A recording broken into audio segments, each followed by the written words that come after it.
एकदा एक माणूस व्यापारासाठी आपला घोडा घेऊन निघाला. पुढे जात असताना त्याला एक नदी लागते. त्याला नदी पार करून पलीकडे जायचे होते, पण त्याला ती नदी किती खोल आहे हे माहीतच नव्हते.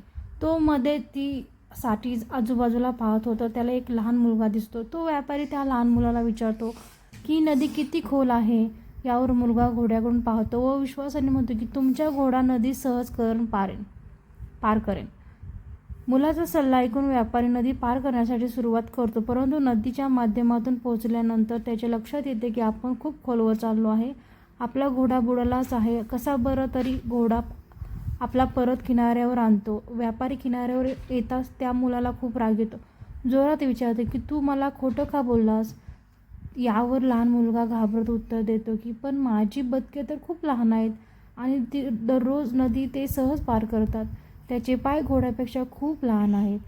पाय खूप मोठे आहेत. या अंदाजाने मी घोडा नदीत सहज पार करलं असे सांगितले. तात्पर्य: उगाच कोणाचाही सल्ला ऐकण्याआधी तू खरोखर काय माहिती देतोय ते जाणून घ्या.